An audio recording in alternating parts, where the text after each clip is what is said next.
Antara dua ni, dua sadap, roti canai murtabak sadap, tapi yang tukang tema tu pakai rantai omeh. Kau pergi cari yang seorang lagi. Macam tu. Kan? Lepas tu dia tanya, "Ustaz, boleh tak kalau kita nak boikot umrah?" Lah, pahala. Dia nak boikot umrah sebab dia kata kerajaan Arab Saudi tu sokong ni dia kata macam tu.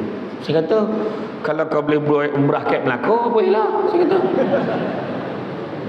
Kan saya cakap, kalau ada alternatif, kita pergi umrah untuk apa? Kita nak beribadah, kita menziarahi Baitullah, kita beribadah depan Kaabah ni, dan juga kita pergi ziarah makam Nabi, kita ziarah Nabi.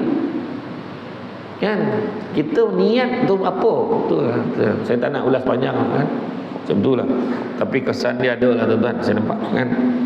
Di sebalik kepincangan institusi keluarga, kalau kita tengok, kita fikirkan bagaimana Rasulullah SAW yang begitu sibuk, penat dan lelah, tapi boleh menyebabkan keluarganya kukuh, keluarganya erat. Macam mana Nabi boleh buat?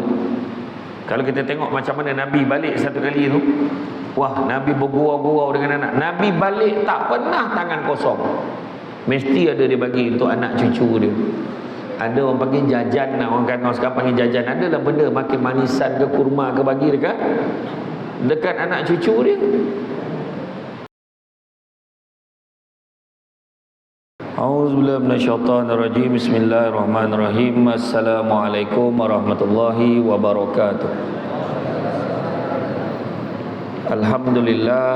Alhamdulillahillazi arsala rasulahu bil huda wa dinil haqqi liyuzhirahu ala dini kullihi walau karihal kafirun walau karihal musyrikun walau karihal muslimun.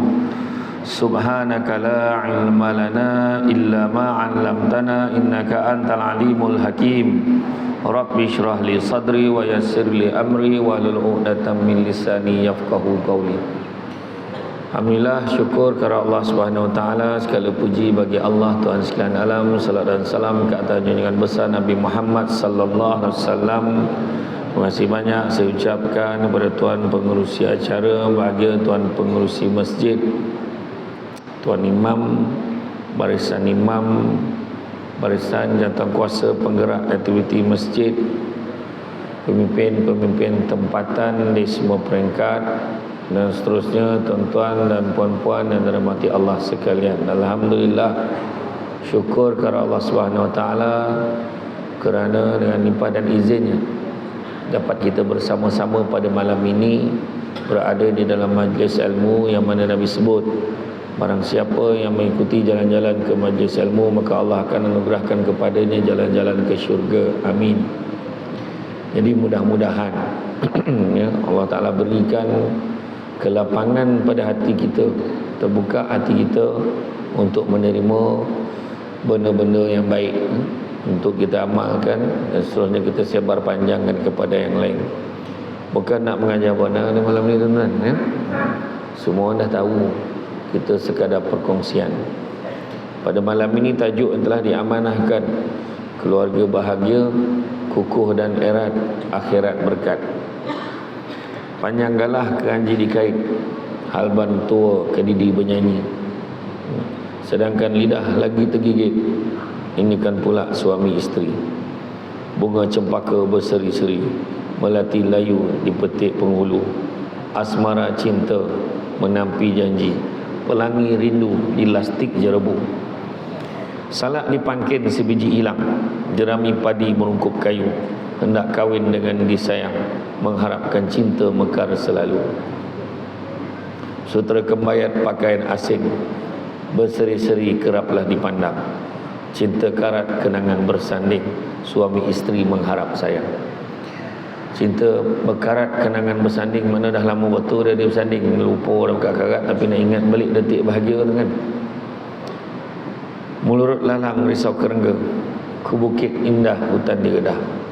Hidup girang bergurau senda, tergigit lidah janganlah amarah. Panjang nak pantun malam ni. Kelubi keranji beralih dulang, bekalah bingka ke Tanjung Sena. Suami isteri berkasih sayang, kekal bahagia di hujung nyawa. Berangan-angan dayang bercelak, selenang labuci tebal sulaman. Di tangan-tangan saya angkat anak, sayang isteri tinggalkan. Maksud orang tua-tua dulu tu bukan tinggal isteri tu sayang, maksudnya tu dia keluar tu menerbitkan rasa rindu. Dia bekerja, kalau kau sayang berkopit tak jadi kerja ya? Jadi mana bangun keluar cari rezeki ya? Yang isteri pula rindukan suami ni, mendoakan kesejahteraan suaminya walaupun duduk di rumah. Tetapi zaman dah berubah. Hari ni suami isteri bekerja kerana tuntutan kehidupan dan survival, kelangsungan hidup. Kita ni diminta untuk ikhtiar berikhtiar dalam kehidupan kita, dalam mencari rezeki yang halal. Hari ini tajuknya keluarga bahagia kukuh erat akhirat berkat. Kukuh maksudnya kuat dan tegap buatannya atau binaannya, tak semestinya bangunan, empangan dan lain-lain lagi, dan dia juga tahan, tidak mudah runtuh. Erat pula maksud dia kemas, ketat, kuat-kuat, tidak longgar. Akhirat hari manusia diadili, akan diberikan pembalasan dan penghakiman sewajarnya atas perbuatan semasa hidupnya. Kemudian berkat pula, berkat barakah perkataan berasal dari bahasa Arab. Ibn Manzur dalam kitab Kamus Lisanul Arab mendefinisikan barakah dengan maksud az-ziyadah yang bererti bertambah. Berdasarkan kepada pengalaman, melihat kepada apa yang berlaku dalam masyarakat pada hari ini, kita meneliti data dan statistik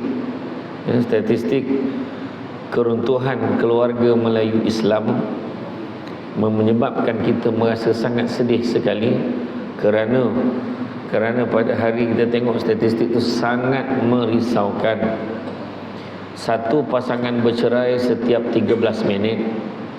Masa musim PKP itu luar biasa sikit. Musim PKP itu boleh kata setiap hari ada kes. Sebab dah biasa selama ni bekerja. Waktu PKP tak bekerja, bukan tak bekerja macam mana, duduk kat rumah.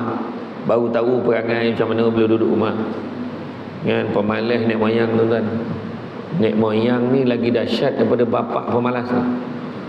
Nek moyang pemalas kan. Pemalas betul. Yang isteri baru tahu. Yang isteri pula banyak yang kata struggle sebab isteri buat semua. Dia masak, dia jaga anak, dia suruh ni. Yang suami fikir dia je. Macam itulah. Benda tu tak berlaku di Tedung ni, tak di tempat lain. Tebung ke Tedung? Tedung. Jadi tak berlaku sini, orang baik-baik tempat lain. Dan kemudian dah bercerai.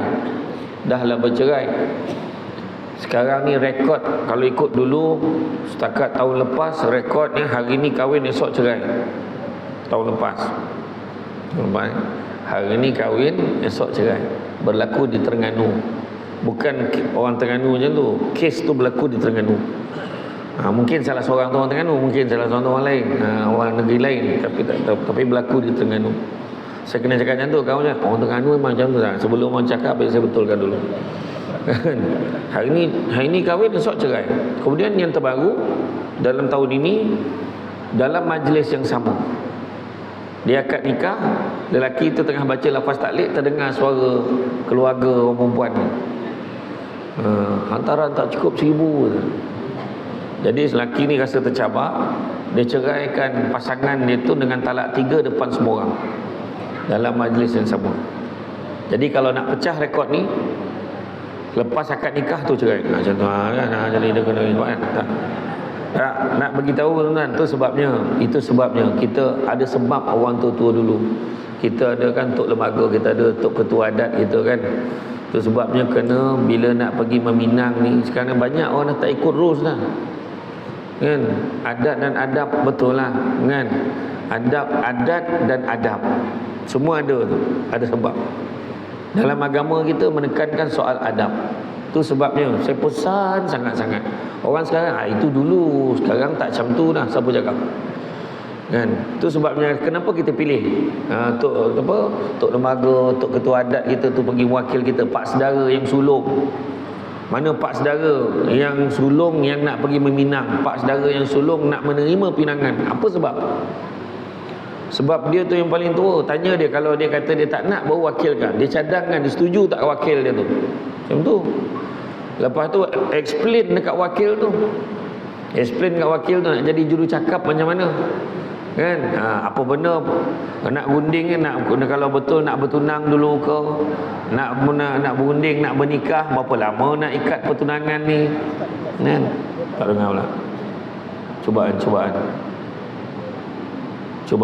1 2. Nak makan pula mikrofon dia.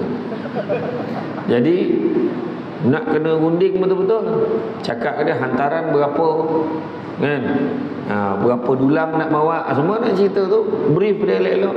Kalau takut terlupa, orang kanan duduk sebelah dia tu nak kena beritahu berapa. Dia tahu. Bila tak cakap, main belasah itu semua orang cakap tu. Tak nak lah lama sangat tu. Seorang cakap, tapi saya rasa macam ni. Lepas tu tiba gelang. Apa tahu mana? Kan? Macam tu. Bila dah brief tu, wakil itu pula bercakap dengan penuh adat dan sopan santun.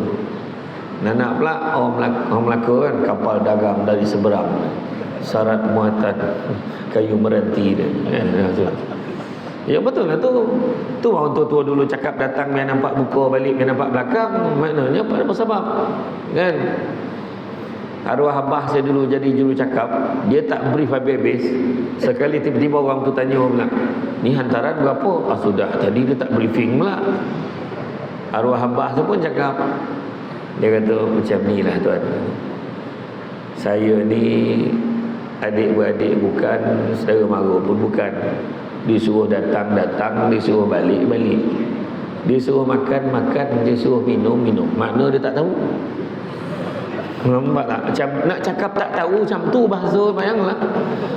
Tak dapatnya, mana saya tahu? Mana siapa tahu? Dia tak boleh macam tu je cakap. Maaf. Lagi satu lagi, perangai orang ni. Baik, perangai orang ni apa? Bertunang jantan pun pergi pahal. Itu paling tak malu betul lah.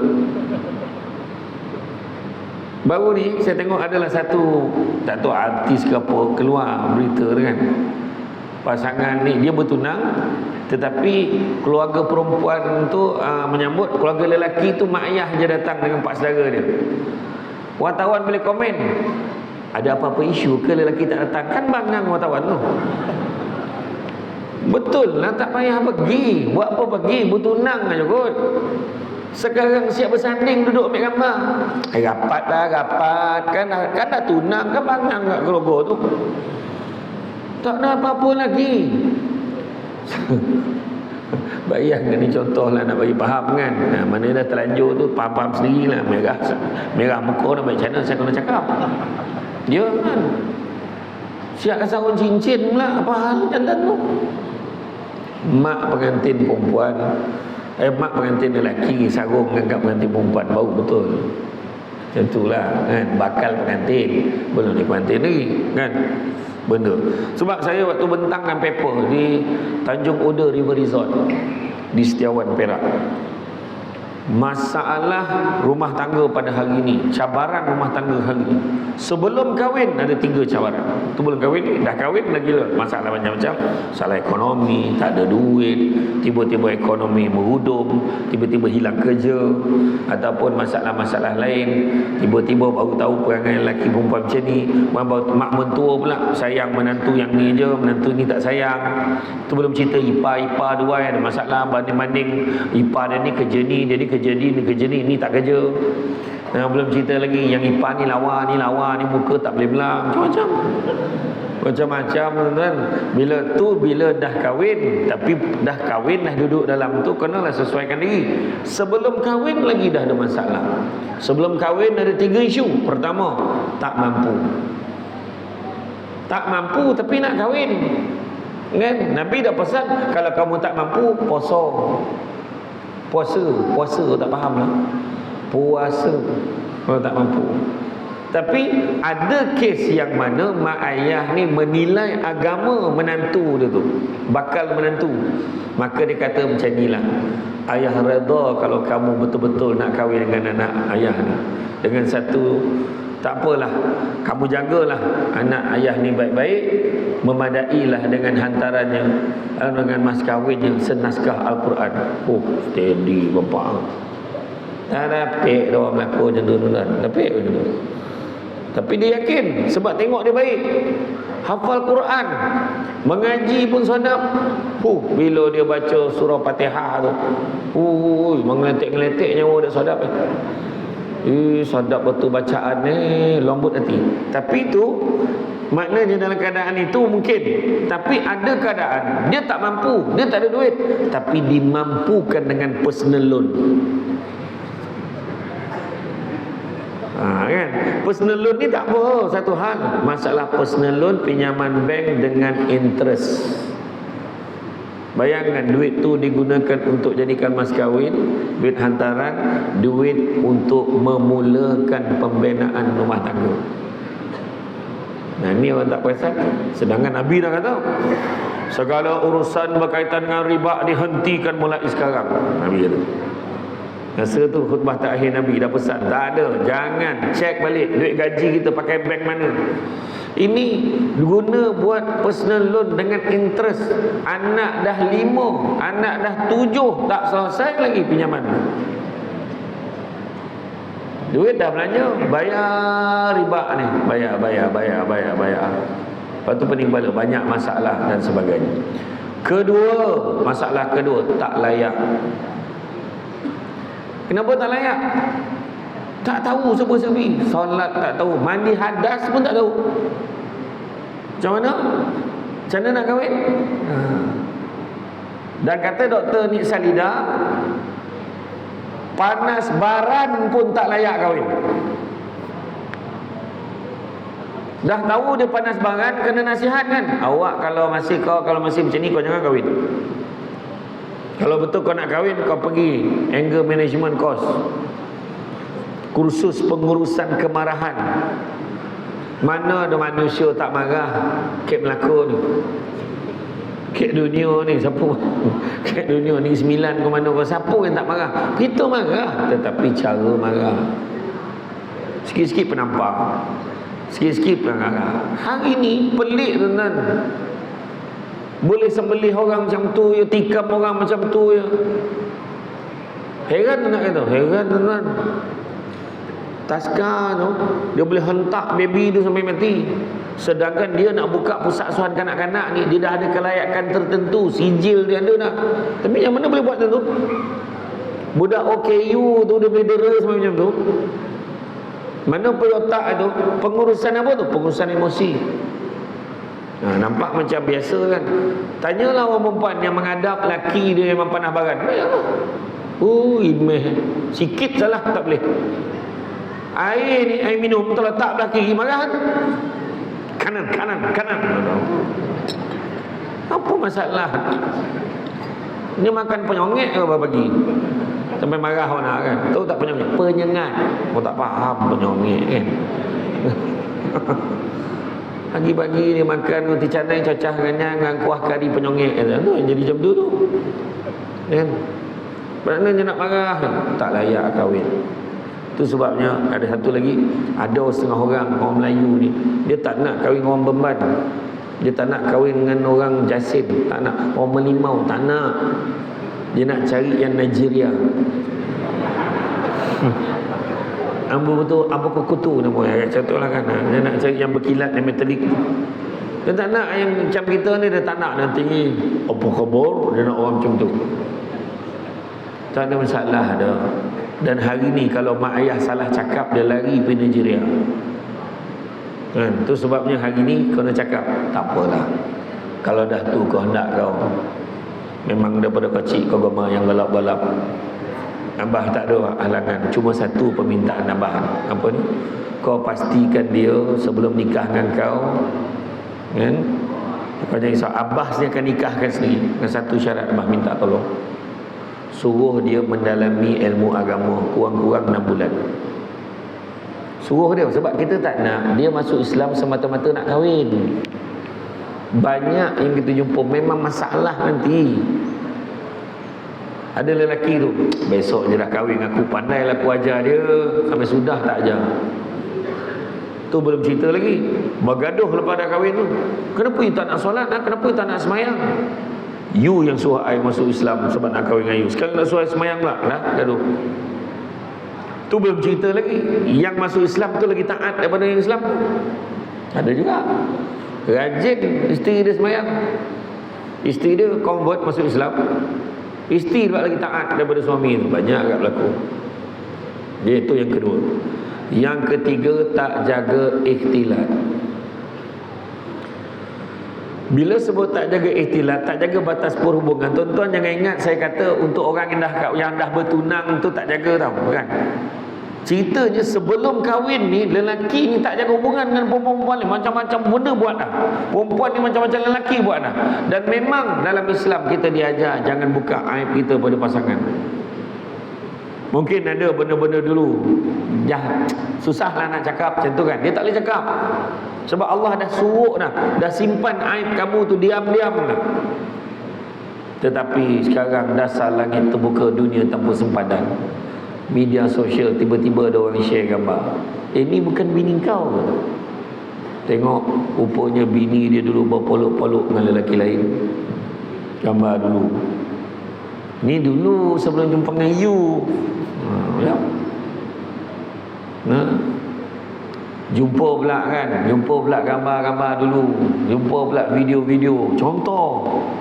Tu sebab jangan main-main hari ni, tu sebab jagalah anak-anak kita tuan. Dah kahwin suami jumpa, Allahu Akbar, Allahu Akbar, Allahu Akbar. Itu yang baru ni Profesor Manja Datuk Dr. Hushim Saleh kan, dia share dalam media sosial. Dia kata ada seorang lelaki jumpa menangis, isteri curang ni kan. Tu sebab orang perempuan nak keluar rumah minta izin suami ada sebab, bukan hanya minta atau prosedur je. Bang, nak keluar bang nak pergi kursus bang nak begini bang, hari ni bang tengah hari kawan-kawan kat pejabat ajak makan sama, boleh tak nak pergi?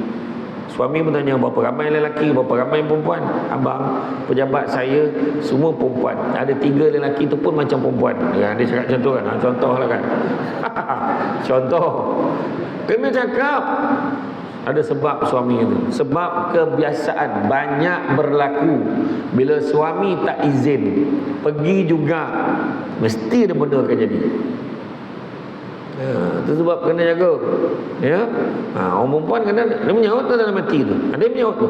Elek, kita je. Kan? Bukan orang sini okey, tempat lain. Ya. Kena jaga tu. Kan?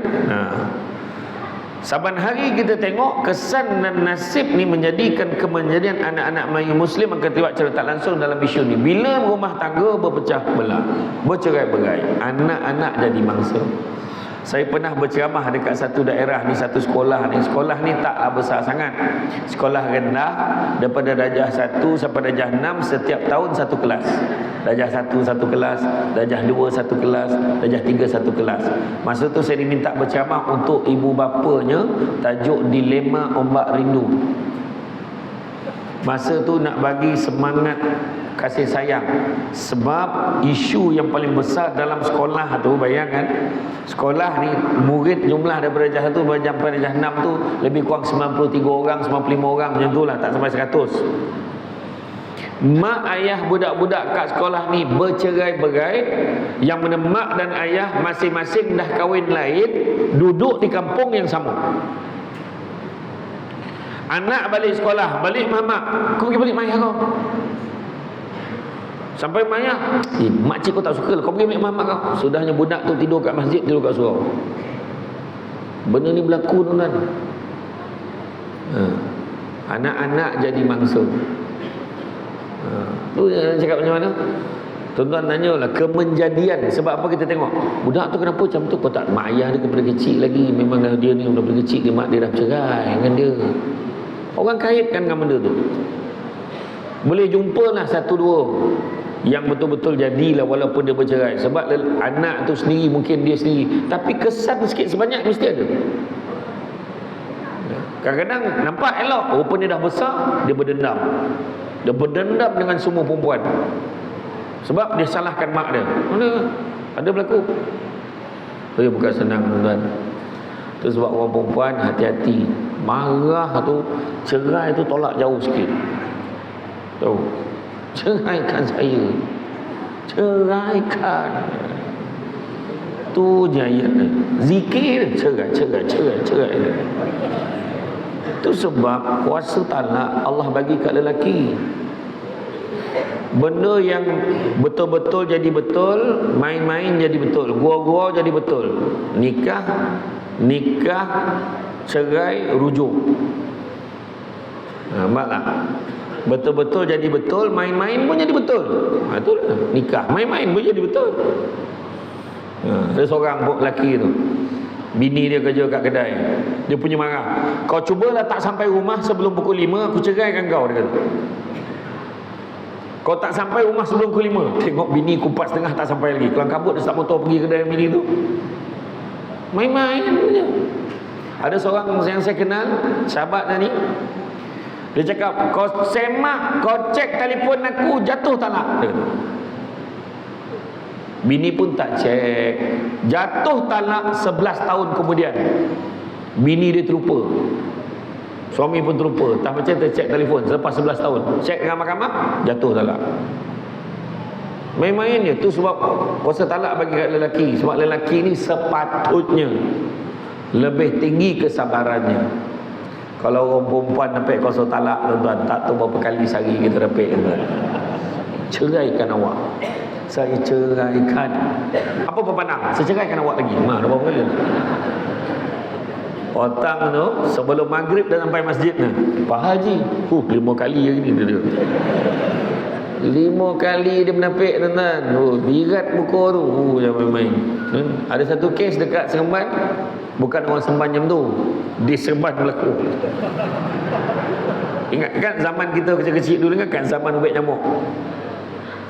Suami boleh cakap, kau cubalah tak, awak cubalah tak pasang ubat nyamuk, jatuh talak.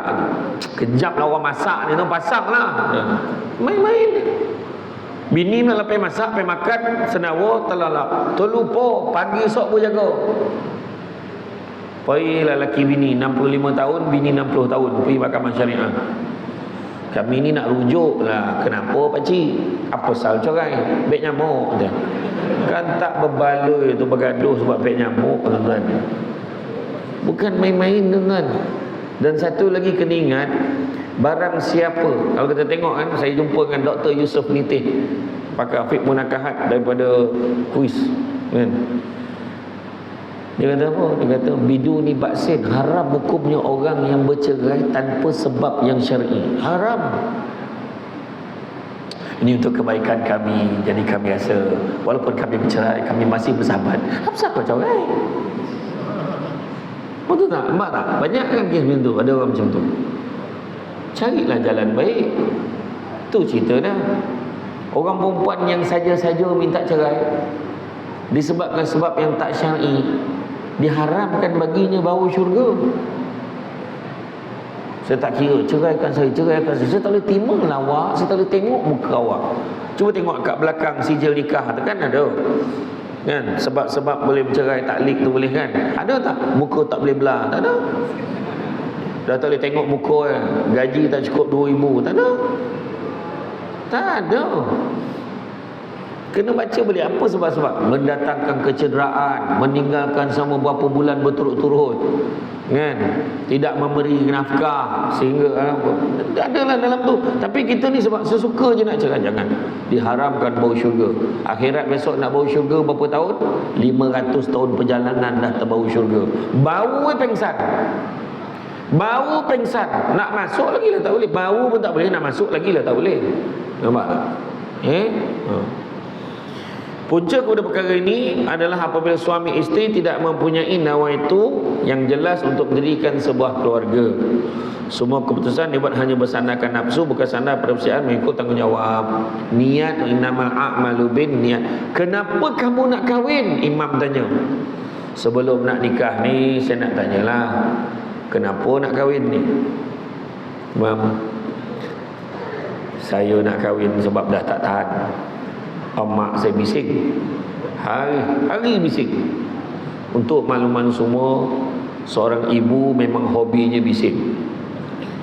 Dia memang selagi dia boleh bising, dia akan bising. Tapi mulut dia tu memang dia bagi tu puas hati.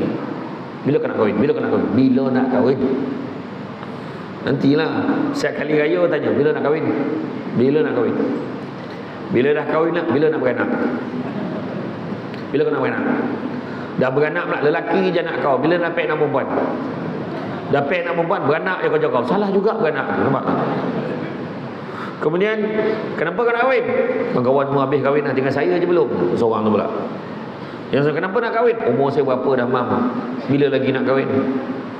Yang saya, kenapa nak kahwin? Saya geram tengok budak perempuan tu, lagi teruk.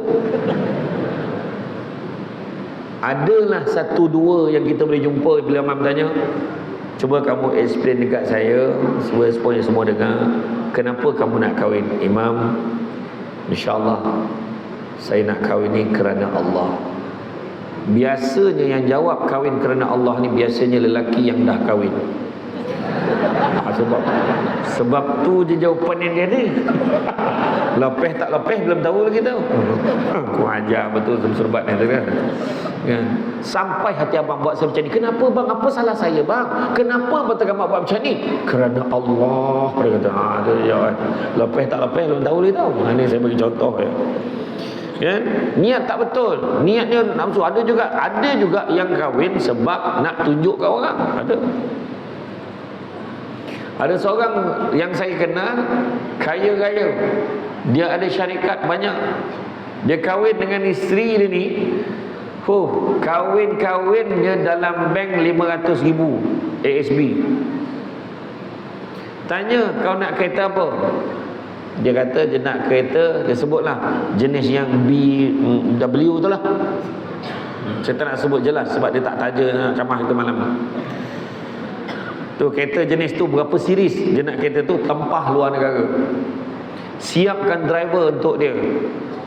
Dan dia tak bagi kerja, tak payah kerja, duduk rumah aja. Cuma dia minta kalau ada function dinner ke apa, siap lawa-lawa ikut dia pergi sekali. Itu je. Nak pergi keluar shopping, dah siap dah kad bank, kredit kad untuk dia belanja. Saya nak tanya perempuan, tak bagus ke dapat suami macam tu? Saya tanya, bagus ke tak bagus? Suami tak payah kerja, golek gelantang je. Lawa-lawa aja kat rumah. Nak pergi salon, nak pergi ni, nak pergi shopping, semua siap. Bagus tak bagus? Bagus. 3 bulan je dia kahwin cerai. Yang ni puncanya apa? Puncanya isteri ni lepas 1 bulan 2 bulan dia kata boring, dia nak kerja. Dia nak kerja jadi pramugari. Suami kata, buat apa kau nak jadi pramugari? Tak payah, aku dah bagi kau duit cukup, kau nak cari duit apa? Dan lagi satu, kalau kau jadi pramugari kau kena buka tudung, aku tak nak. Suami dia kata. Yang menjadikan cerita jadi tak elok lagi, bapa mentuanya masuk campur. Apa hal nak kau nak halang anak aku kerja? 3 bulan tuan-tuan cerai. Nak tunjukkan duit bukan segala-galanya, tapi segala-galanya nak pakai duit. Pergi ke Lumpur tuan-tuan, koncing RM2. Ada satu toilet tu, koncing keluar pemata, bertuntung-tung. Mahal betul bayar. Awak adalah kelang kabut, sakit perut tak tahan nak terkoncing, nak buang air, RM2 langsung tak jadi koncing dulu. Besok adalah koncing. Ya tuan, sekarang ni cobaan ekonomi agak berat juga. Saya balik pada umrah 2 minggu lepas ya? 2 minggu lepas, bayangan tukaran duit, kita tukar duit 5,000. Kalau tukar 5,000 lah, dapat 3,800 je. Baru minggu lepas saya pergi Singapura. Saya tanya sekali lagi, kalau tukar rial berapa? 5,000 dapat 3,500. Bagi turun. Tukar duit Singapura, sekadar nak belanja je lah, saya tukar 1,000, dapat 200 je tuan-tuan. $200 baik apa? Golak tuan-tuan. Macam tu lah. Tu sebab sebenarnya tanyalah yang buat travel ni, tanyalah syarikat travel. Syarikat travel sekarang ni untuk bulan 10, 11, 12 sambutan untuk orang pergi umrah sangat kurang. Saya masa pergi Singapura tu tengok kat airport terkejut, satu grup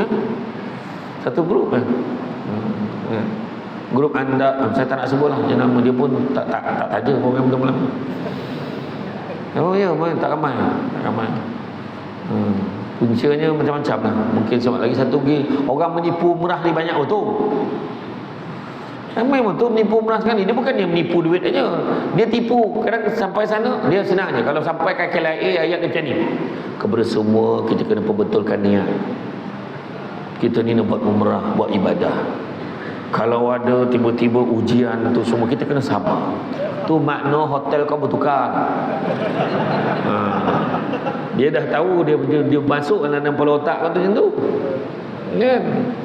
Betul, banyak sangat berlaku sekarang. Itu sebab saya tak terikat dengan mana syarikat travel. Setiap kali saya pergi dengan syarikat yang berbeza-beza. Kenapa? Sebab saya tak suka syarikat travel guna muka saya letak dekat dalam dia punya brochures, flyers. Lepas tu saya tak pergi pun dia cakap dengan orang saya pergi. Berapa banyak macam tu. Lain-lain minit, Samsul Debat tak dapat pergi, dia jadual dia sibuk sangat. Wahab memang dah tahu daripada awal tak pergi. Jadi saya hanya pergi tu, masa pergi tu, yang tu saya pergi, saya sign. Okey, boleh. Ya, terpaksa. Banyak nak orang bohong tu sebab orang makin buang. Ada orang tanya saya pasal boykot. Ya. Pasal boykot. Saya kata simple je. Kalau ada alternatif yang lebih baik, buatlah. Contoh makan. Kita ada kedai makan. Kedai makan ni yang owner dia ni jenis makanan sama, sarapan pagi, dia pun sarapan pagi, tapi owner dia ni tak bayar zakat. Owner ni bayar zakat, kita pilih yang bayar zakat. Contoh antara dua ni, dua sadap, roti canai murtabak sadap, tapi yang tukang tema tu pakai rantai omeh, kau pergi cari yang seorang lagi macam tu kan. Lepas tu dia tanya, Ustaz boleh tak kalau kita nak boykot umrah? Lah pahala. Dia nak boykot umrah sebab dia kata kerajaan Arab Saudi tu sokong ni dia kata macam tu. Saya kata kalau kau boleh buat umrah kat Melaka, bolehlah. Saya kata kan. Sekarang saya cakap kalau ada alternatif, kita pergi umrah untuk apa? Kita nak beribadah. Kita menziarahi Baitullah, kita beribadah depan Kaabah ni, dan juga kita pergi ziarah makam Nabi, kita ziarah Nabi. Kan? Kita niat tu apa? Tu saya tak nak ulas panjang kan. Macam itulah. Tapi kesan dia ada lah tuan-tuan, saya nampak kan. Di sebalik kepincangan institusi keluarga, kalau kita tengok, kita fikirkan bagaimana Rasulullah SAW yang begitu sibuk, penat dan lelah, tapi boleh menyebabkan keluarganya kukuh, keluarganya erat. Macam mana Nabi boleh buat? Kalau kita tengok macam mana Nabi balik satu kali tu, wah, Nabi bergurau-gurau dengan anak. Nabi balik tak pernah tangan kosong. Mesti ada dia bagi untuk anak cucu dia. Ada orang panggil jajan, orang sekarang panggil jajan. Ada lah benda makin manisan ke kurma ke bagi dekat anak cucu dia. Kita balik bawa lato-lato ya. Macam mana? Bawa tolu lah ni 9 jagap. Kan dah ada buku bongi ya. Tu yang orang dulu anak excited dia tengok ayah ada buat apa-apa tak? Ayah ada buat apa-apa tak? Faham tak?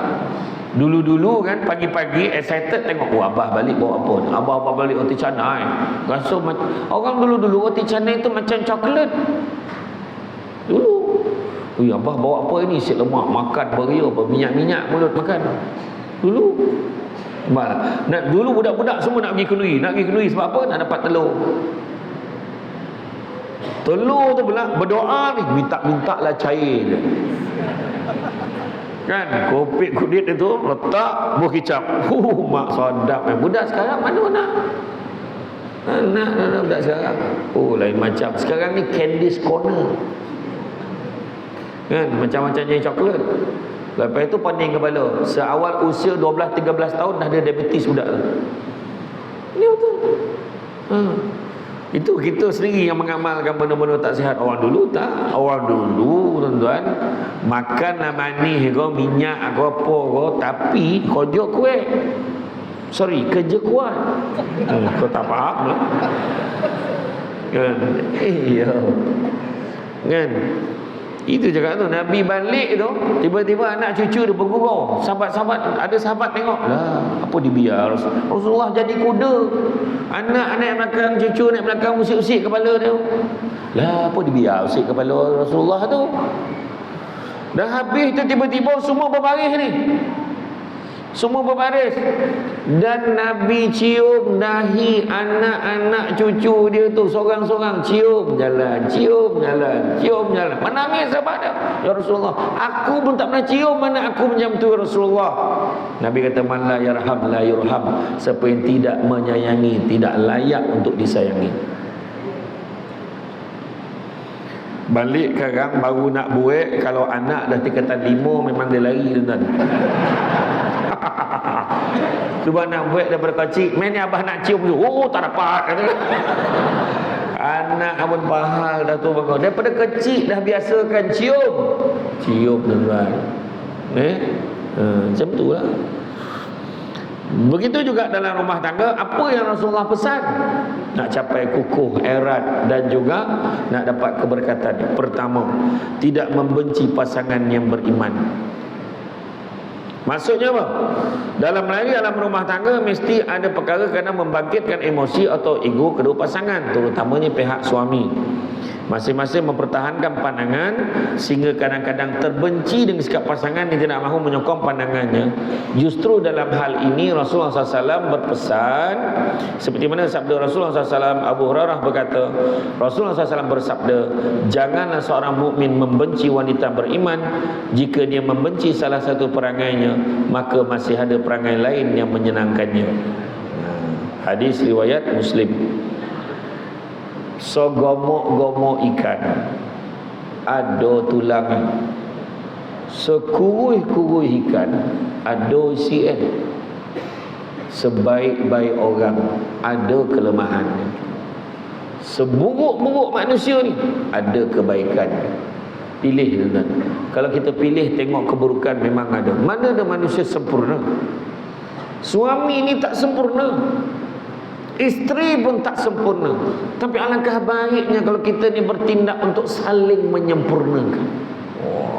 Ayat power. Melastik ke hatimu. Macam tu. Iya. Kita cari salah. Memang bini tu satu kelemahan dia kuat membebel. Contoh kan, orang perempuan nampak ya ayu ke masjid. Ustaz, hujan ustaz tadi kan. Ke rumah tak rapek macam tu. Pergi mandi. Kau apa dah? Hujan tak rapek kan. Tak rapek dah kan. Tapi dia membebel memang dah lumrah. Sebab orang perempuan hobinya di rumah berceramah walaupun tak ada tajuk. Pernah dalam satu kisah yang disampaikan macam mana Nabi, macam mana seorang ketika zaman Sayyidina Umar, lelaki ni kono bebel dengan bini dia. Oh tak tahan aku kono mengadu dengan Umar ni. Dia pun pergi ke rumah Sayyidina Umar. Tengok Umar pun kono. Lah Umar pun kono ke bini dia. Oh tak boleh jadi ni, balik lagu. Kemudian Sayyidina Umar dah kono tuntang sama Umar nampak sahabat. Kemarilah, ke mana ke? Datang dia. Wahai Sayyidina Umar, aku kono bebel dengan bini aku. Aku nak mengadu lah kat kau. Tengok kau pun kono. Macam mana pula aku nak ngadu? Apa kata Sayyidina Umar? Wahai sahabat, apa sangatlah yang isteri kita bebelkan ini jika dibandingkan apa yang dia dah buat. Apa sangatlah bebelan dia nak banding dia jaga makan pakai aku. Apa sangatlah yang dia bebelkan tu, dia jaga anak-anakku, dia jaga makan pakai anak-anakku, dia didik anakku. Sikit sangat nak dibandingkan dengan apa yang dia cakap. Macam tu fikir. Nampak? Orang perempuan mebel paling lama pun 4 minit. Dia ponekkan, dia minum air, lepas tu dia sambung balik. Macam tu lah. Jadi kita sabarlah. Bismillahirrahmanirrahim. Tuan-tuan nampak Samsul Debat banyak cakap kek rumah tak dapik dia tuan-tuan. Kono tuan-tuan. Penceramah pun kono. Nak pula diulas balik ceramah saya tadi. Wah, tadi bukan main lagi nampak. Siap balon nombor 4. Itu tadi pengurusi kata nak buat live dia, saya fikir, boleh lah. Kan diulas ni pun saya cakap ni. Macam tu apa buat, nak buat macam mana? Kadang-kadang orang lelaki ni kan, tu sebabnya dia bersabar. Dia bukan takut bini dah. Tak. Bini menakutkan. Ada satu raja tu, dia dah tak tahan kena balut dengan permaisuri. Satu raja ni dekat negara Pasir Benengung. Dia panggil semua lelaki dalam negara dia datang. Wahai rakyat Beta yang laki-laki, Beta nak tanya. Sebelum tu Beta nak tanya, siapa yang takut bini berdiri belah kanan Beta? Semua pergi belah kanan lah. Pandang belah kiri ada seorang siap poluk tiang. Kamu kemari. Apa pula?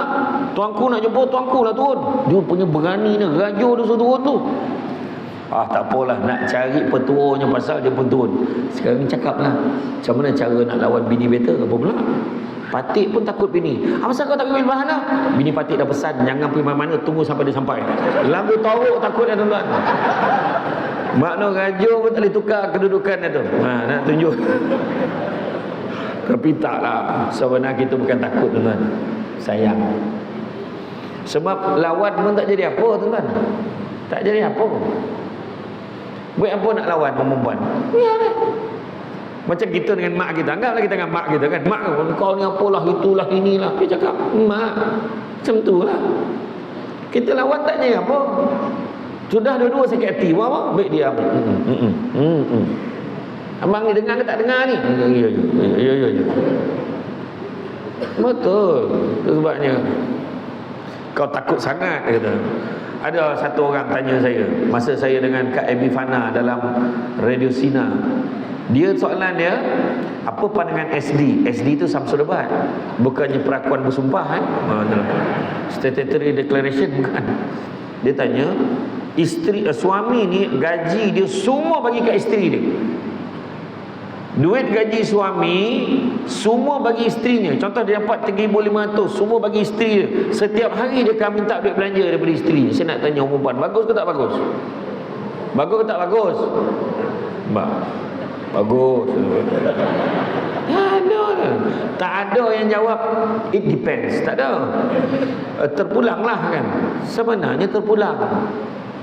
Dalam hal ni ada orang cakap, lelaki ni teruklah apa semua. Sebenarnya lelaki tu sendiri yang nak. Itu cara keluarga dia. Kita jangan kritik. Kau apalah teruk sangat, duit semua bagi kat bini kau. Sebab suami dia kata, abang tak boleh pegang duit abang. Sebab abang ni jenis kalau pegang duit ni lupa hilang ingatan. Abang tak sadar siapa dia abang. Tiba-tiba dah tukar sport rim. Tiba-tiba dah beli ni. Tiba-tiba ni. Jadi abang minta tolong kau tolong jaga gaji abang. Boleh bang, setiap hari abang nak duit belanja, nak bagi kat abang okey. Nampak tak? Tu orang lelaki kena faham tu. Dalam bab nafkah kena bagi.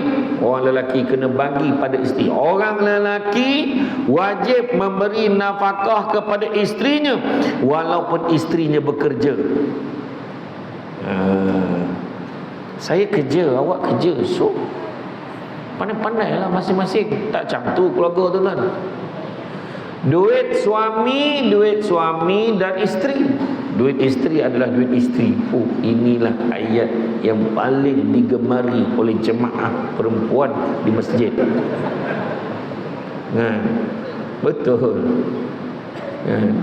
Tu sebabnya kita ni orang perempuan, terutama orang perempuan, kena pandai, kena faham lelaki ni susah kadang-kadang.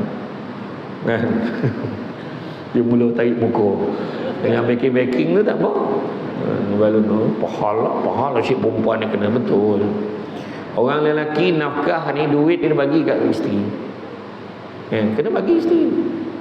Dan ingat dalam bab nafkah, kejap lagi saya ceritalah, nafkah belum sampai, itu pertama. Ingat tengok kelebihan-kelebihan. Jangan nak cari nak hukum kesalahan dia. Kedua, saling menghormati. Aku pernah bertanya pada Rasulullah SAW, apakah hak isteri terhadap suaminya? Maka Rasulullah SAW menjawab, memberi makan jika kamu makan, memberi pakaian jika kamu berpakaian, tidak memukul wajah, tidak menghina, dan tidak pula meninggalkan isteri melainkan dia tetap berada di rumahnya. Hadis riwayat Abu Daud. Tempat yang terbaik untuk seorang isteri adalah di rumah atau tempat yang ditentukan oleh suaminya. Ni abang tak ada ni 2-3 hari ni, duduk je lah kat rumah mak. Contoh suami dah kata macam tu, alamak saya nak duduk rumah bang, tolonglah, bolehlah. Yalah, duduk dalam rumah. Tapi nanti papa hang sekali pergilah jemput mak tu. Okey. Makna mesti berlandaskan kepada keizinan suami. Sebab suami menentukan duduk mamak lah. Oh, tak apa ke bang, duduk mak. Duduk mak lah. Nanti boleh duduk dengan mak. Saya pun tak ada risau sangat. Mak boleh jaga awak boleh jaga mak. Yelah, saya kena lakonkan dia faham. Mak Samsul buat mensihat dialog dia sekali. Mak. Betul. Kan? Dalam konteks menghormati kaum wanita bukan bermaksud para suami perlu menjadi hamba pada pasangan. Tidak sama sekali. Hadis ini merupakan panduan buat para suami supaya tidak mensia-siakan kaum wanita, terutama pada para isteri. Rasulullah SAW amat menghormati dan melayani para isteri dengan cara cukup mulia. Layan isteri macam mana?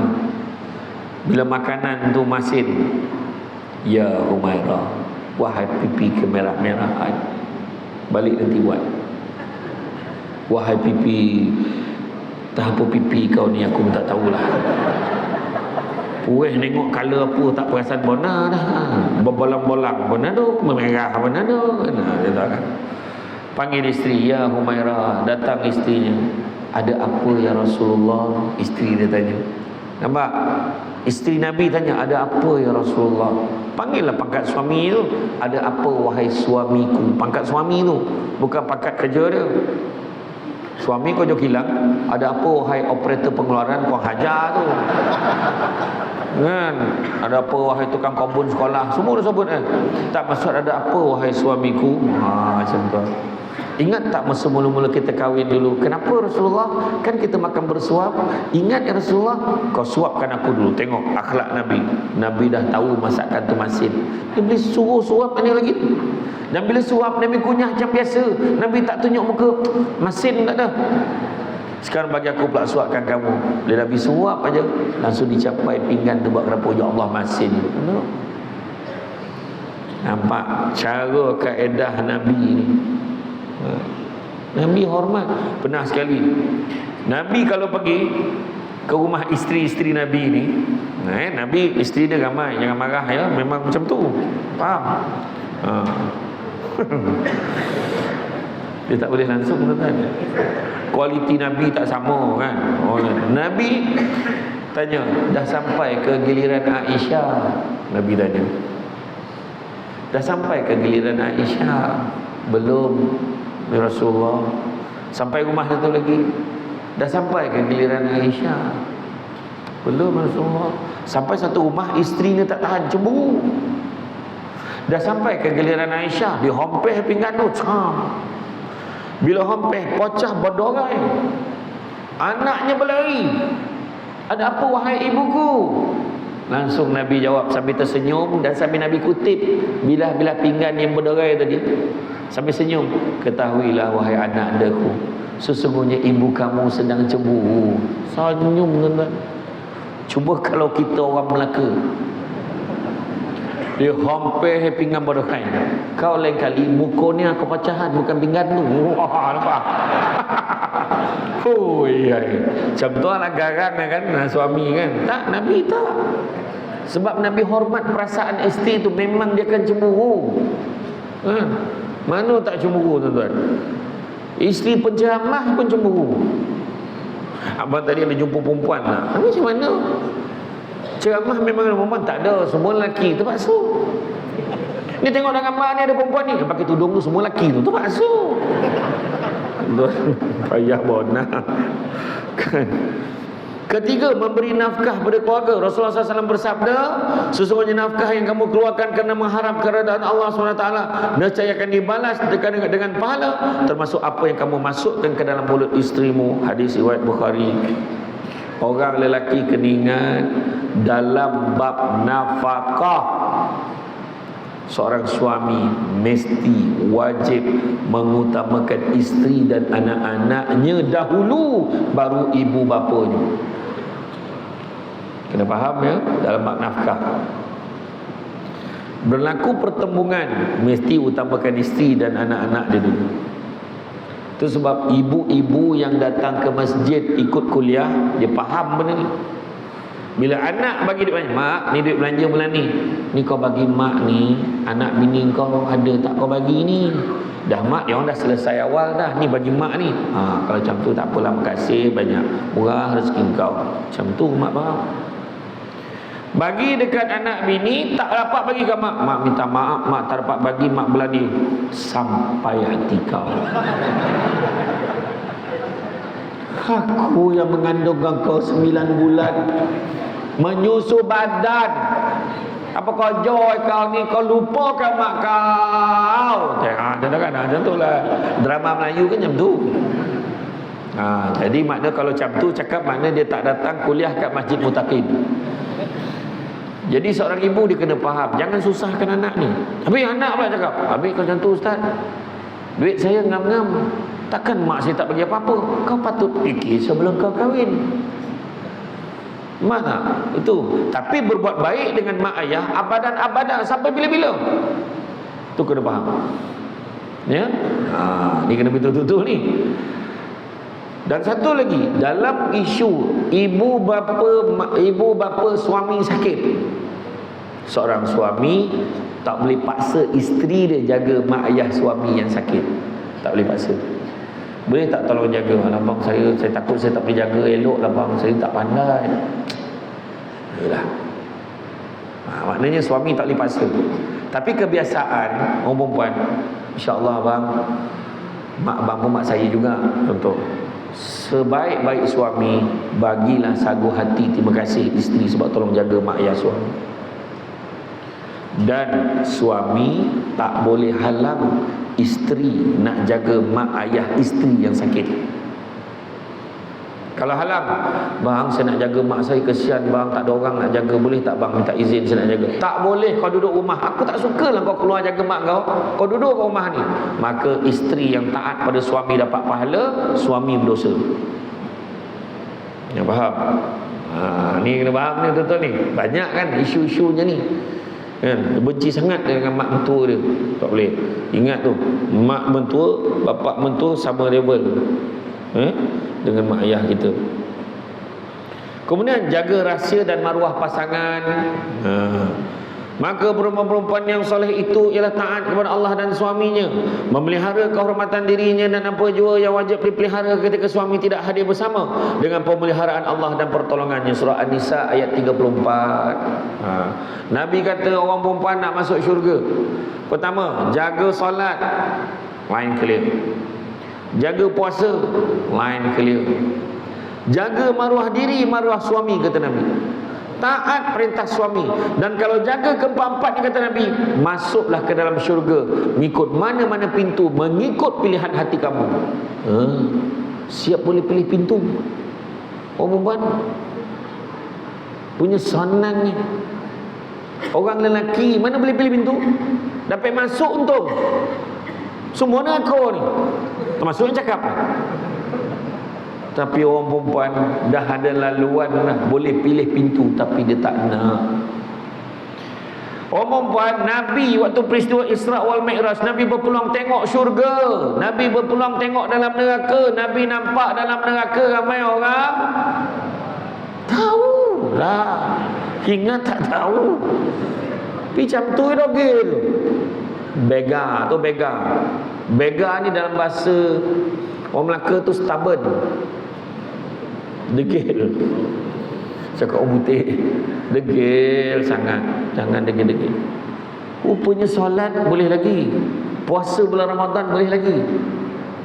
Ni yang ketiga ni, jaga maruah diri. Kadang-kadang tak jaga. Tak jaga, nak jaga apa ni? Jaga ni, diri ni, jaga maruah diri ni, semua ni, daripada kepala sampai kaki. Pakaian, maruah diri. Ketat betul baju dia weh. Dia pakai tudung dia. Tudung tu dah cantik dah. Tunjuk aksesori. Tu belum cerita ni, dekat baju tu pula ada manik-manik.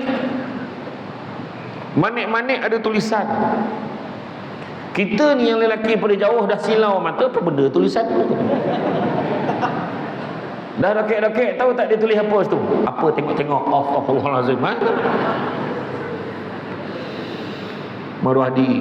Dan secara tak langsung pula maruah suami terbabit. Siapa yang pakai baju macam tu sangat tu, ya Allah? Lah bini si siapa tu lah. Jatuh maruah suami sekali. Nampak tak? Jaga maruah pasangan. Orang kutuk pasangan kita, backing. Aku tengok bini kau macam itu dia dengan kawan-kawan dia. Dia memang biasa, dia kerja luar macam tu. Memang macam tu, dalam hati dah risau dah ni lelaki ni. Tapi dia jaga ni. Tak adalah, dia memang kerja banyak kerja luar. Bila kerja luar tu dengan kawan-kawan pejabat kan main pergi. Memang macam tu lah hari-hari. Dia buat macam mana dah kerja dia.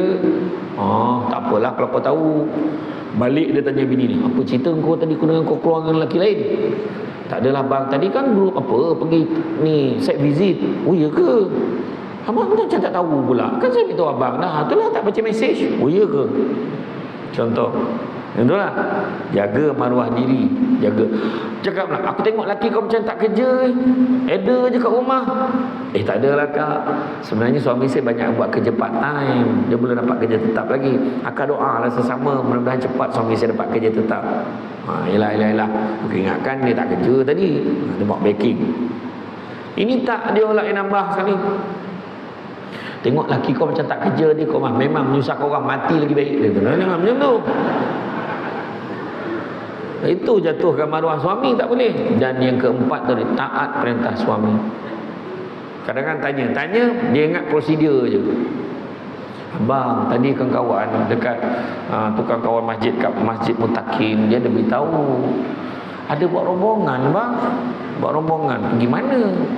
Alah, pergi ni aja, tak adalah jauh sangat. Pergi mana? Pergi ni, pergi Phuket. Buat apa? Katanya nak tengok rumah anak yatim kat sana. Rumah anak yatim adalah satu tempat pergi. Yang semua mengayau, ya kan? Macam tu. Oh ya ke? Berapa ramai pergi? Tak itulah, ni memang dalam 18 orang. Semua JK masjid. Lepas tu tambah sikit dengan JK masjid yang lelaki pun ada yang pergi. Pasal abang tak tahu. Kalau abang nak pergi pun boleh juga. Yalah. Berapa hari pergi tu? 4 hari. Yalah, elok-elok lah. Tapi bang, pahala lagi. Dia semua kena bayar. Yang tu tak tahan tu.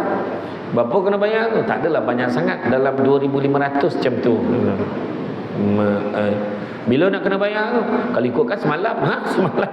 Habis macam mana tu? Itulah, saya minta tangguh ni sampai minggu ni. Contoh kan. Minta izin. Betul-betul. Kalau suami tak bagi, kan tak payahlah. Nanti besok ada rezeki kita pergi sama. Pasal bila pergi? Cakap. Abang macam tu lah. Ni ada pulang pergi. Boleh lah pergi. Yelah, pergi. Lu baik tak tanya. Nampak tak? Betul. Tapi sebenarnya ramai je sebenarnya. Sekarang ni ramai sangat dah isteri yang memang sangat faham benda ni. Ya, betul. Kan? Bila suami bagi nafkah tu jangan kira banyak atau sikitnya. Hargai. Ni abang nak beritahu. Ni menginsafi ceramah Samsul Debat malam tadi. Ni ambil lah. Ni bayaran buat ni duit nafkah untuk bulan ni. Walaupun tak banyak, ini abang mampu bagi untuk bulan ni. Abang ni ambil ni. Abang ni susah aja abang ni. Abang kau setakat RM20 tak payah bagi. Jangan macam tu. Kesian lelaki kau tahu. Dah lelaki kau jauh kampung dapat RM50, dia bagi RM20 kat bini dia. Okey tu. RM20 sehari. Abang ni bagi RM20 ni, abang ada tak ambil belanja ni? Nanti abang tak ada belanja, saya tak nak lah macam tu. Abang kau jangan risau. Abang dapat sikit, abang bagi sikit. Kau doa, abang dapat lebih, abang bagi lebih. Doakan abang tu. Abang tak pernah putus doa ni tu abang. Ya, makasih lah banyak. Macam tu lah. Ataupun suami bagi. Sayang, tak adalah banyak sangat duit bulan ni. 2,000. Macam 2,000 nafkah. Setuju tak setuju? Tengok. Contoh dah nampak mata duitan. Dah nunggu contoh. Ni belum betul-betul lagi tuan-tuan. Kan? Copek betul setuju? Setuju. Wah, contoh itu. Cuba jangan nampak sangat. Alhamdulillah. Tak boleh. Tapi kalau isteri tu bekerja, suami bagi misalnya tak adalah banyak sangat dalam 2,000 abang. Saya kan bekerja. abang jangan risau, saya boleh cari sendiri. Duit 2,000 ni abang simpan untuk keluarga kita. Yang penting abang jaga keluarga kita baik-baik. Orang lelaki jangan risau, itu tak akan berlaku. Kau ingat dia nak pulangkan balik? Memang tidak lah tuan-tuan. Jadi kau fikir dulu sebelum kau bagi tu. Dia 2,000, tahu tak apa dia kata. Kan? Maka perkahwinan salah satu ikatan yang suci, berusahalah untuk memelihara ikatan tersebut daripada perkara yang boleh merosakkannya, antaranya dengan menceritakan perihal yang menjatuhkan marah suami atau isteri di hadapan kepada rakan, ahli keluarga dan sebagainya. Macam tadi kan saya kata di awal tadi, dapat tahu kisah isteri yang lalu, dapat tahu kisah suami yang dulu-dulu. Jadi orang tanya, betul kau dengar bini kau dulu macam ni? Betul kau dengar suami kau macam ni? Tak adalah, tu cakap-cakap orang aja. Jangan dengar sangatlah. Terus potong. Sebab aib ni Allah dah simpan lama. Kan? Sebenarnya banyak tahu berlaku tuan-tuan. Bila dia dapat tahu tu dia dah tak boleh. Dia rasa mental dia terganggu dah. Dia nampak isteri tu seorang, walaupun benda tu berlaku dah lama, dia dah mula meragui dah. Dia rasa macam isteri ni dah buat macam-macam kat belakang dia. Jadi ada satu suami ni tuan-tuan, bayangkanlah dalam 50 pasangan, dalam 50 pasangan kaunselor buat kajian, ada satu suami sahaja yang sebut dekat ni. Bila tahu kan, dia tanya, tahulah dulu ada isteri tu ada kes, saya nak tanya tu, isteri macam mana? Isteri baik, dengan anak-anak baik sangat, dia jaga anak elok. Habis abang rasa macam mana? Saya sebut salah tak tu nak cakap, menangis suami ni. Kan? Bila saya dapat tahu tu, saya terbayang-terbayang kat kepala saya. Faham lah kan? Habis macam mana? Tak apa, abang balik fikir kebaikan dia, fikir apa, nanti kita bincang balik. Setelah beberapa bulan jumpa balik kaunselor, suami dia kata dia minta maaf sangat dekat isteri dia. Dia kata abang minta maaf sebab abang lambat selamatkan isteri abang. Dia suka macam tu. Dalam 50 pasangan, satu je pasangan akan cakap macam tu menurut kajian. Yang lain memang bercerai-berai dah tuan-tuan sekalian. Sebab dah tak boleh. Sedangkan benda tu dah lepas kan. Tu sebab saya kata kena jaga ikhtilat. Anak-anak kita daripada kecil jaga ikhtilat ni. Jaga batas perhubungan. Kesan dia akan datang teruk tuan-tuan. Sekarang ni maklumat pap je. On type nama nampak gambar. Wah, gambar masa bila ni? Yang lelaki-lelaki tanyalah kan, yang dulu-dulu kan, orang tua-tua dulu, alhamdulillah dulu tak ada media sosial. Yang ada pun surat khabar. Mana ada, susahlah orang nak jumpa. Sekarang semua sikitnya. Tuan-tuan ingat, kita ambil gambar, kita delete, hilang ke tuan-tuan? Tak hilang tuan-tuan. Pernah sekali handphone saya beberapa tahun lepas, tiba-tiba galeri itu kosong, hilang. Tak ada apa. Hai mana pergi, gambar, video semua tak ada. Saya pun telefon kawan saya, kebetulan sahabat saya ni kawan dengan seorang forensik IT. Dia kata dia ada kawan daripada syarikat telekomunikasi tu, dia telefon daripada luar negara. Saya tak nak sebut negara mana lah. Hello, Assalamualaikum, Ustaz sekarang ni telefon tu Ustaz tekan loudspeaker. Saya pun tekan loudspeaker. Okay, Ustaz letak aje. Saya letak lah atas meja. Ustaz tengok, bergerak mana tu? Yang ni dokumen ni Ustaz nak tak? Jadi Ustaz nak tak ni? Yang ni Ustaz, sebenarnya Ustaz punya yang gambar tu tersuruh kat sini Ustaz. Zap, keluarkan. Ustaz ni password ni Ustaz jangan simpan kat sini Ustaz, nanti semua boleh tengok. Bayangkan daripada luar negara dia boleh tengok phone saya. Macam mana Ustaz? Sebab hati-hati dengan benda yang kita simpan dalam telefon kita. Jangan main-main. Semua benda boleh cari balik Ustaz. Telefon tu 5 kali kita format, kita ingat dah hilang. Benda ada tuan-tuan dalam tu. Itu sebab kalau orang beli telefon, dia nak beli telefon baru, dia trade in, bahaya tuan-tuan. Dia ambil dalam tu maklumat semua dia ambil. Itu yang tiba-tiba tuan-tuan, hari ni scammer boleh call kita. Cik adalah pemilik syarikat ni ke? Cik, sekarang ni syarikat ni didapati berhutang dengan pihak ni. Jadi cik tolong jawab soalan yang saya hantarkan ni. Pak, kita pun tekan yes, no, pak, zap. Dia macam dialog box kita tekan, transfer, habis duit kita tuan. Scammer sekarang jahat tuan. Tu anak siapa tu? La ilaha illallah. Pada tadi tu risau pula, amak mana? Janganlah biar budak tu sawan tangis nak tegang. Hello lah senyap dulu kan. Kan? Jadi jaga. Dia jaga. Itu sebab saya kata tadi, sebab itulah kadang-kadang perkahwinan ni ikatan yang suci. Kita tak seperti orang-orang di tempat yang lain, di negara barat misalnya. Perkahwinan ni tak ada apa kan dia. Pada kita ni, kita memandang benda tu tinggi, ikatan yang suci. Itu yang ada artis-artis luar negara. Ada pemain bola sepak yang kaya-kaya, pelakon kaya-kaya, dia boleh duduk dengan girlfriend bertahun-tahun, ada anak dah ada 3. Wartawan tanya bila nak kahwin, kami belum terfikir soal kahwin. Otak itu. Ada seorang pelakon Hong Kong yang biasa buat stunt sendiri, saya tak nak sebut nama, tuan-tuan tahu. Dia ada anak luar nikah dengan perempuan lain. Apa nasib anak luar nikah dia? Sebab tak cerita pasal kahwin, jadi gelandangan kan. Ada orang ambil liputan pasal anak gelandangan dia ni. Dia baik, dia kelakar, orang semua tahu dia, tapi ada anak luar nikah. Anak luar nikah ni pula, bayang agak hidup dalam hati menyumpah-nyumpah ni seranah kepada mak ayah dia yang buat tak tahu pada dia. Apa? Itu sebab Islam ni dia memelihara keturunan. Nampak? Nak jaga nasab keturunan kita. Itu sebab Nabi kata kalau nak kahwin, tengok pertama li jamaliha, tengok kecantikan dia. Tengok li nasabiha, li hasabiha, tengok keturunan dia. Lima liha, tengok harta dia. Lidiniha, tengok agama dia. Kalau tak ada pun semua, tengok agama dia. Muka tak lawa boleh hijaz kan? Harta tak banyak, mungkin dengan berkat ketaatan murah rezeki, ada rezeki lepas tu. Dulu sebelum kahwin nak beli sepeda pun tak boleh, pahala pula. Dah kahwin TV ada 3 ke rumah. Rumah, ya Allah Akbar, bayangkan ada rumah orang kaya tu, pusing singki, menyalur kepala singki tu. Ya. Mandi tu, shower tu ada untuk apa, temperature, nak bagi panas, air panas. Lepas tu nak bagi air laju mana. Yang satu tu ada AM FM, gila betul. Ada radio bilik air tu. Boring bona kau kat dalam bilik air tu masa mandi sampai nak dengar radio. Macam tu lah tahap rezeki tiba Allah bagi bila dah kahwin. Kan? Itu sebabnya Islam ni cukup jaga. Kemudian apa? Perintahkan dari keluarga untuk solat.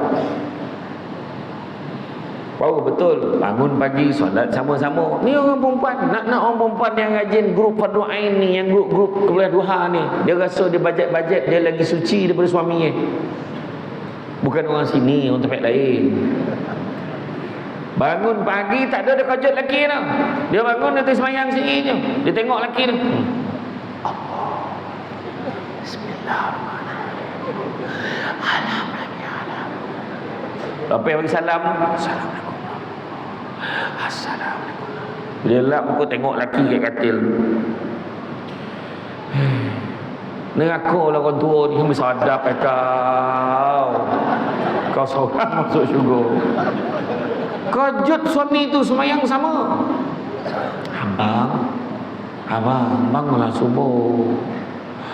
Abang, kalau macam tu lah cara kejut, sudah dua-dua tak subuh. Suami pun tanya, kau mengejut kau mengajak ni? Payah nak bangun lah ustaz. Macam mana cara kejut seolah-olah rumah terbakar? Bangun bang, api mana? Pindah neraka. Dah tagak mana kau ni, comel pula dan. Ya. Suami bangun solat sama-sama. Kita nampak benda tu kecil tau, subuh.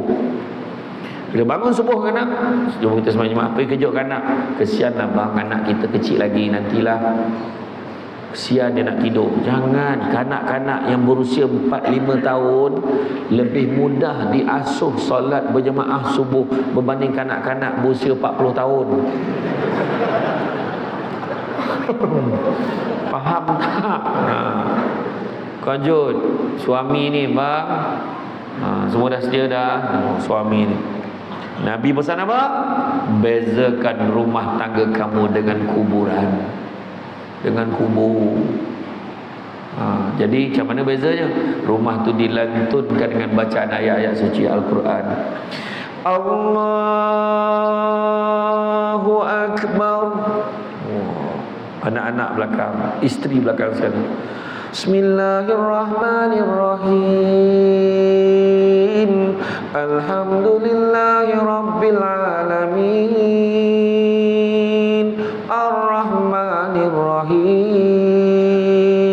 maliki yaumiddin, iyyaka na'budu wa iyyaka nasta'in. Isteri kat belakang dalam hati, suamiku.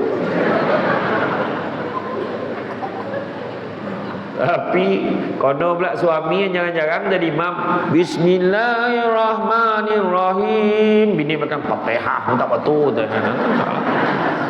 Jadi imam dia kan. Iya. Tapi isteri kena elok cakap dengan suami, abang kena jadi imam. Abang jadi imam, abang tak pandai tak apa, nanti saya ajar. Macam tu. Jadi imam. Abang tak pandai pakai telekung kat belakang. Wah, pahal pula lelaki kau pakai telekung. Oh, jangan buat macam tu tuan-tuan. Tahu betul perangai tu. Kan? Semayang sama-sama, doa, Allahu Akbar. Doa, ya Allah. Doa suami ni mula bahasa Arab, yang bahasa Melayu tu, sebab tu sampai ke hati. Mula hamdan alamin, hamdan hamidin, hamdan syakirin, hamdan wa fi ni'amika fi umazidah. Doa tu sebiji macam doa rasmi kerajaan negeri. Ya Allah, Kaulah yang Maha Pengasih lagi Maha Penyayang. Berikanlah kami hidayah ya Allah. Bini yang nak mampu habah ni tu. Kan? Ya Allah, aku sayangkan isteriku ya Allah. Anak pun pandang mak. Anak pun dengar, ya Allah, aku sayangkan anak sulungku ya Allah. Alum macam ni. Anak kami yang sulung bakal menduduki SPM tahun ini ya Allah, berikanlah dia 12A ya Allah. Berubah muka Long. Angah tanya, kenapa Long? Subjek ambil 9 ni. Abah pun tak tahu anak ambil subjek berapa, payah tak. Tapi sampai ke hati. Lagi satu, orang perempuan kalau suami doa, dia gemar. Kadang-kadang ada imam setengah-tengah tempat tu, dia baca doa tu antara tinggi, rendah, dengar tak dengar. Alhamdulillah, hamdan syakirin, hamdan mazidah ya Rabb, bagi dia jalan wajahkan sultanik rudak sahati kawan nar. Dia dalam bahasa Melayu, ya Allah, kau berikan aku, ya Allah, aku dah lama ingin ni ya Allah, pemudahkanlah urusanku untuk lagi ya Allah. Bini kat belakang, amin, amin ya Allah, amin. Makbul tuan. Doa betul, mana tak jelas tu jangan amin tu. Berikan aku ni ya Allah, kuat sikit. Suami nak tegur isteri dalam doa paling senang sekali. Kadang cakap biasa tak doa, dalam doa, ya Allah, kau bukakanlah hati isteriku ya Allah. Yang bini belakang pahal, sesungguhnya dia seorang yang degil ya Allah. Isteri kat belakang dia pun sama, nyaut kan tu. Sama nyaut tuan-tuan. Tu tak tahan tu. Aduh. Kemudian, tidak membawa perkara yang bertentangan masuk dalam rumah. Jangan bawa benda-benda yang bertentangan. Malaikat tidak akan masuk dalam rumah yang di dalamnya ada anjing, ada gambar patung atau lukisan. Kan? Mewujudkan rumah tangga harmoni perlu dititik beratkan. Jadi perhiasan tidak bertentangan dengan syariat. Isilah rumah dengan perkara lebih berfaedah untuk sesi keluarga, seperti solat berjemaah dan bacaan Al-Quran. Seterusnya, mengembirakan hati pasangan dengan memberi gelaran yang baik. Ada tu nama dia lain, tapi panggil Intan. Intan, nama dia bukan Intan pun. Intan, abang balik ni Intan. Iya, sayang, cerita ini maknya. Kawan tu punya semangat je ni. Pergi mana Bang Haji? Masjid. Janganlah lambat sangat. Iya, kejap je. Lambat. Gimana atuknya? Masjid buta. Kan lain jawab dia tu.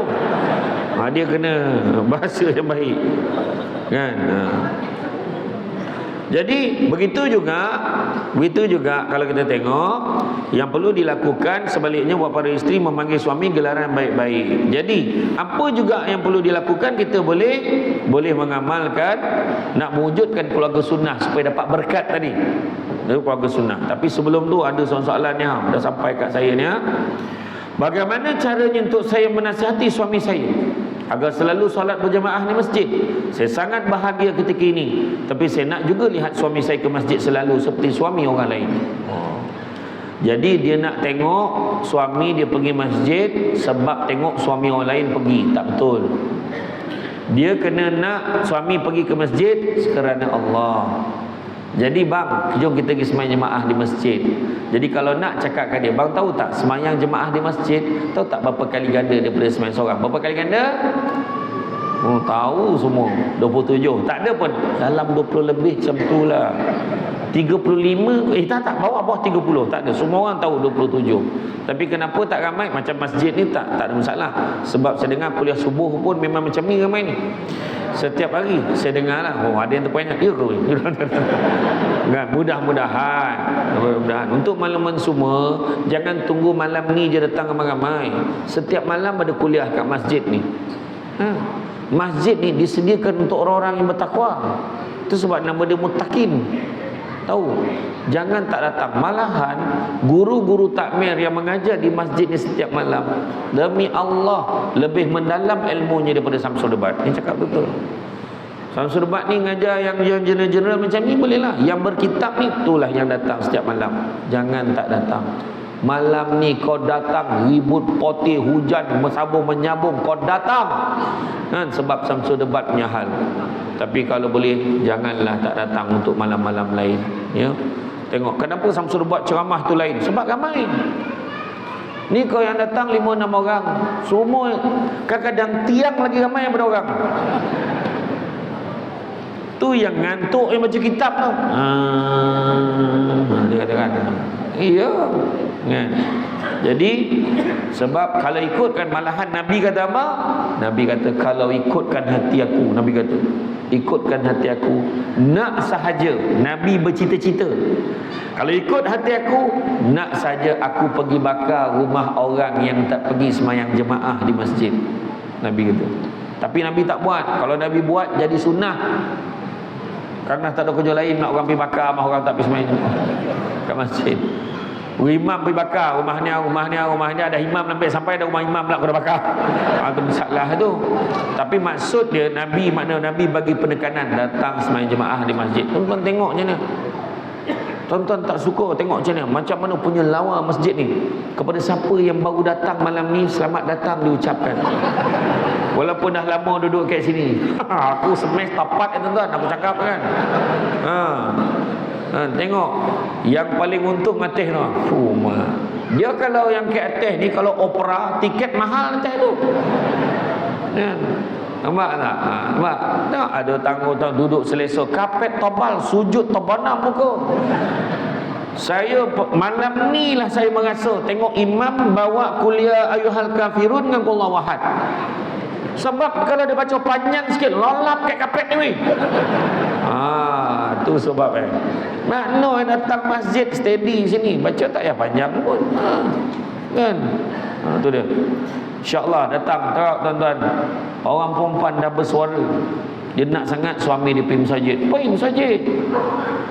Kata Nabi dalam satu hadis sebut, kalau orang tu datang sembahyang maghrib berjemaah, kemudian dia tidak bangun daripada tempat dia sembahyang, dia duduk di tempat yang sama, dengar kuliah ke apa ke, mengaji ke, dan kemudian dia duduk sampai solat isyak, dia akan dapat pahala sepanjang waktu tu seolah-olah dia masih lagi bersembahyang.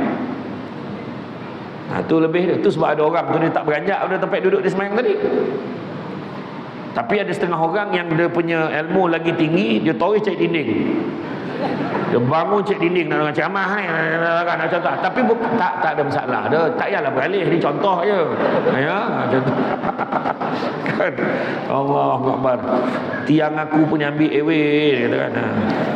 Salam Ustaz, saya ada keluarga yang sangat bahagia, tapi suami saya ni kuat merokok. Sudah.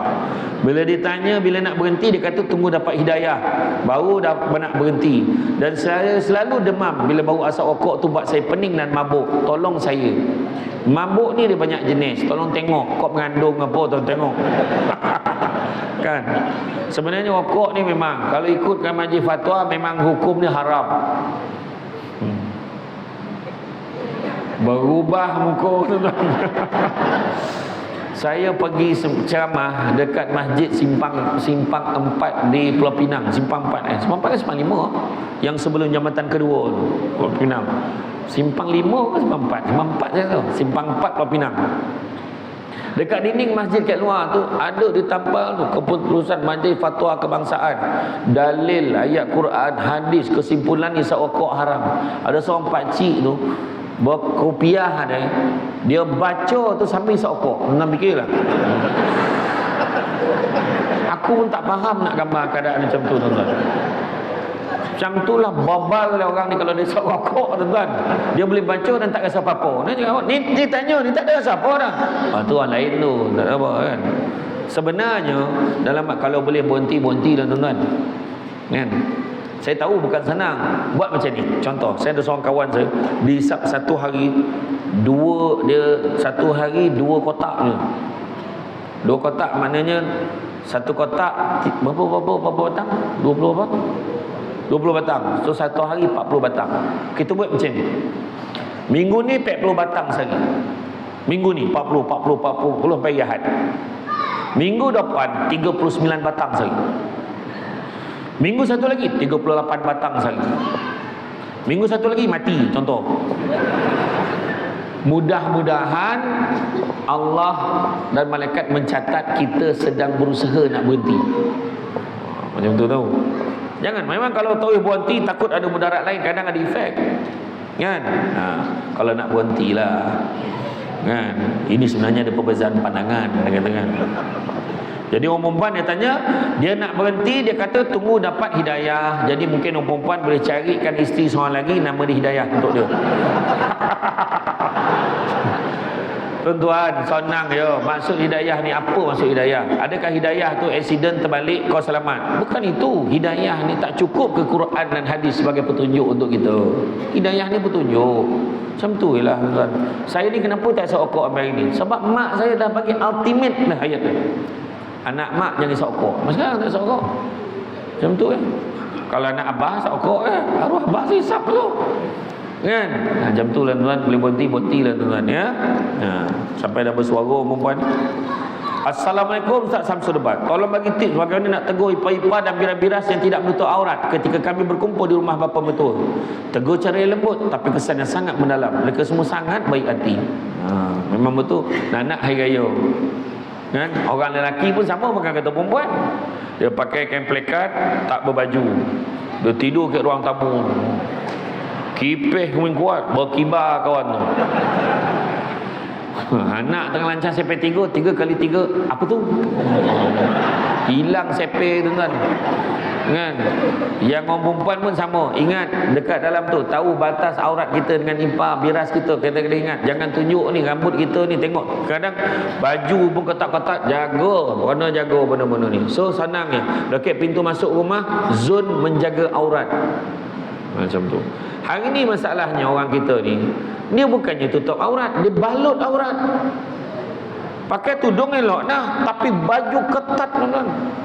Jaga benda-benda ni, ya? Jaga benda-benda ni. Tak nak sebab ni, tuan-tuan, masuk neraka, tak nak, ya? Okey. Antara sunnah yang kita kena jaga, pertama, jaga solat di awal waktu. Kedua, wujudkan taklim di rumah. Bagikan taklim, perkongsian ilmu. Satu hari satu hadis dekat semua ahli keluarga. Ketiga, wujudkan waktu khusus untuk keluarga. Sibuk macam mana pun mesti ada waktu khusus untuk keluarga. Paling tidak malam makan. Orang dulu-dulu sibuk macam mana pun makan malam mesti makan sama. Kan? Makan malam. Saya tak dapat baik tuan-tuan. Kan dia hari-hari ceramah, tapi bila time tu saya harap sangat malam ni batal sebenarnya. Beradu dengan dia tu. Jadi tu kan. Contohlah kan. Tapi yalah, kalau batal aja ataupun ada kesenggangan masa, terus urus. Jom kita pergi makan. Jom kita makan sama. Wujudkan waktu khusus bersama dengan keluarga. Ada masa dalam lapang, kadang-kadang saya pagi ceramah, malam tak ada, duduk dengan family kitanya. Tadi jana sekolah, dia jana, wujudkan waktu khusus. Mesti ada masa. Kan? Ya. Sebut nama pasangan dan anak dalam doa. Sebutkan nama. Ya Allah, aku sayangkan anakku, sebut nama dia. Aku sayangkan isteriku, sebut nama dia. Kalau isteri ramai, sebut setiap seorang, sebut. Marah. Orang bagi contoh marah, bagi contoh duit setuju, bagi contoh ni contoh marah. Kemudian banyakkan zikir kan. Paling baik sekali kita, kalau kita antara kita boleh buat apa, paling mudah boleh buat apa, istighfar. Astagfirullah. Kaifan astaghfir ya Rasulullah? Sahabat tanya, macam mana nak istighfar? Nabi ajak astagfirullah, astagfirullah, astagfirullah. Senang kan? Satu hari buat 1000. Wih, banyak lah. Tak. Lepas subuh 200. Astagfirullah, astagfirullah, astagfirullah, astagfirullah, astagfirullah, astagfirullah, astagfirullah. Tak sampai 2 minit selesai 200. Kemudian lepas zuhur, lepas asar, semua 200 cukup 1000. Kalau tak rajin, kalau rajin lagi astagfirullahalazim. Tadi astagfirullah. Rajin lagi astagfirullahalazim, astagfirullahalazim, astagfirullahalazim, astagfirullahalazim. Rajin lagi astagfirullahalazim allazi la ilaha illa wal hayyul qayyum wa atubu ilaih. Rajin lagi astagfirullah innallaha kana tawwaba, astagfirullah innallaha kana tawwaba. Rajin lagi Allahumma anta rabbi la ilaha illa anta khalaqtani wa ana abduka wa ana ala ahdika wa wa'dika mastata'tu a'udzubika min syarri ma sana'tu. Abu laka bi ni'matika alayya wa abu bi zambi faghfirli fa innahu la yaghfiru dzunuba illa ant. Boleh? Astaga, Nabi tak ajar. Astaga, dia kata tu tak ajar. Tu kau tengok drama Indon, astaga, dia kata jangan ikut. Ya, macam tu. Hindari sikap malas, tu Nabi ajar, jangan malas jangan ada. Tu sebab tubuh badan kita ni kena kontrol berat badan kita.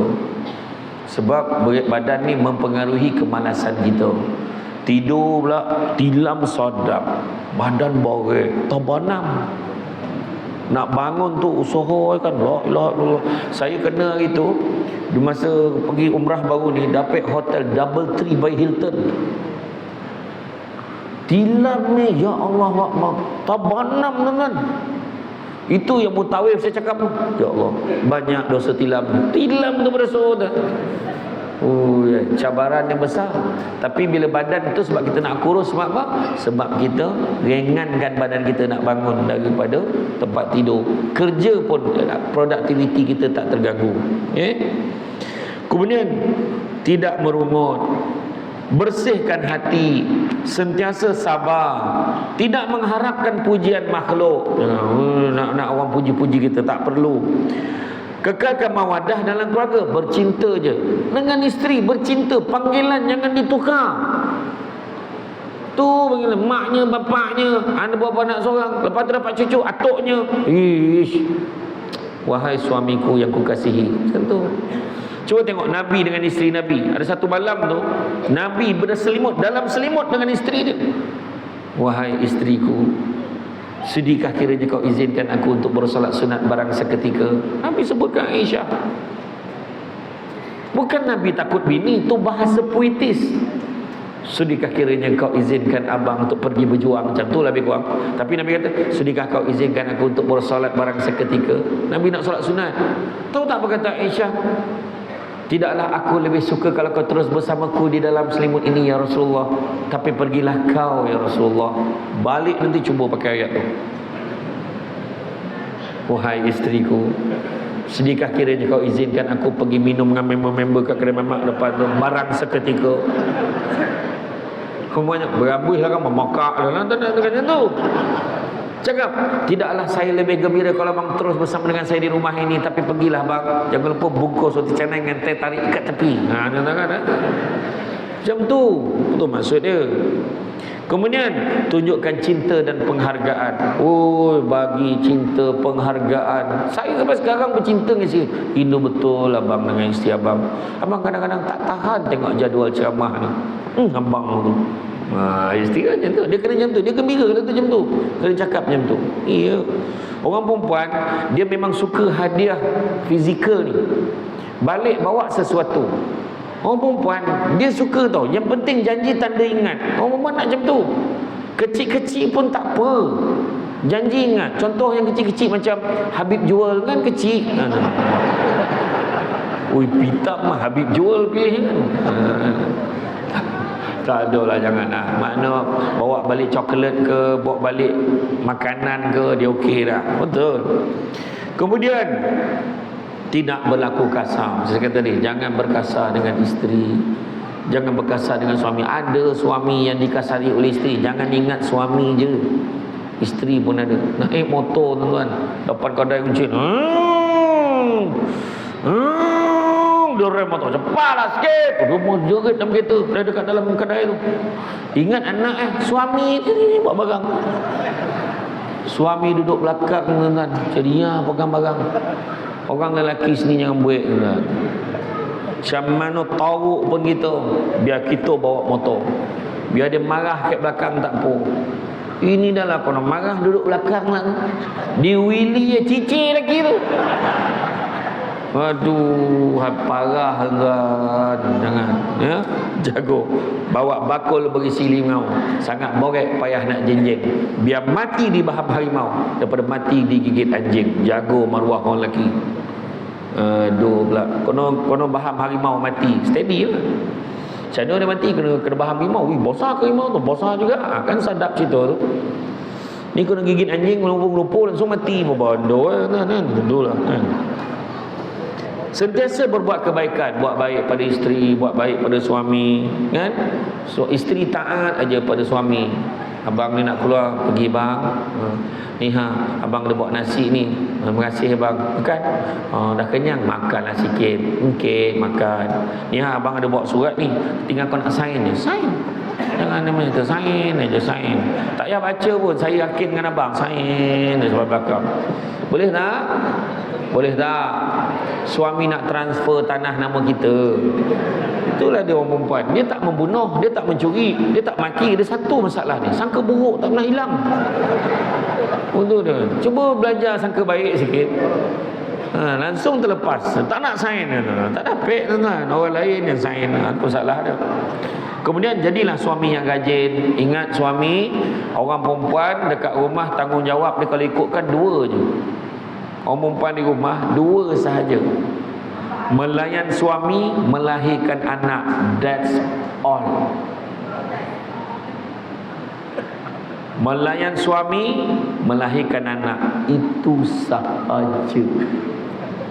Kemas rumah, basuh pinggan, basuh kain, sental bilik air, jaga anak. Semua kerja suami. Balik kan dia tanya, bang, ingat tak Samsul Bat cakap apa tadi pasal tanggungjawab? Suami kata, abang time tu tololap tadi tak perasan. Dia kata, Tapi kadang-kadang yang dua tu pun orang perempuan dia tak boleh buat kadang-kadang. Dia ingat kadang ada orang perempuan, hari ni banyak berlaku. Orang perempuan ambil ringan, terutama bab melayan suami. Penat lah, nantilah, esok lah. Suami yang nampak garang dekat luar ni, dalam bilik macam minta sedekah.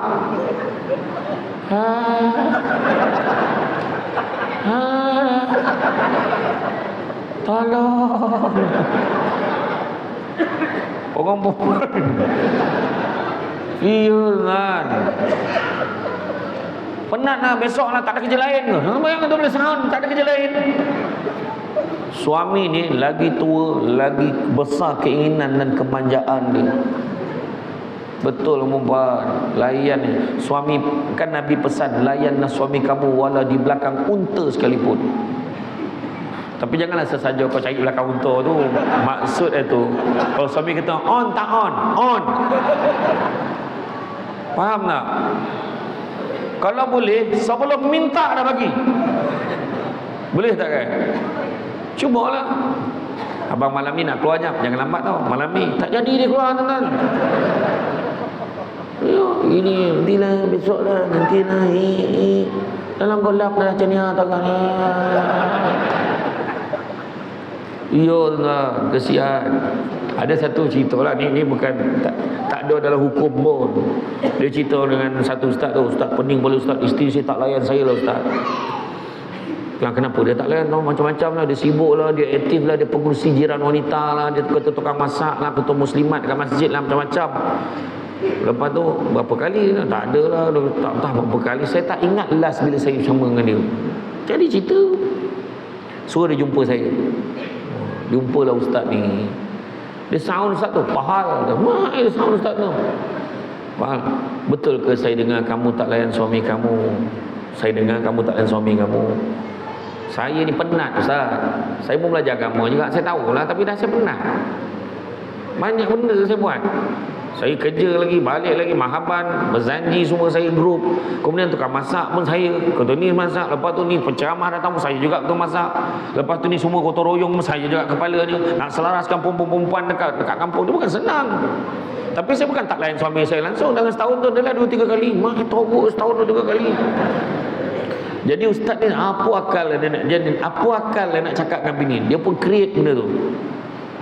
Tahukah kamu, pahala sekali kamu melayan suami kamu ibarat pahalanya membunuh 10 orang Yahudi. Tak payah pergi Israel, layan sekali 10 Yahudi mati. Ya ustaz. Dia kata. Balik tu lain macam tuan-tuan. Assalamualaikum. Salam. Wih, pahal. Atas meja tuan-tuan,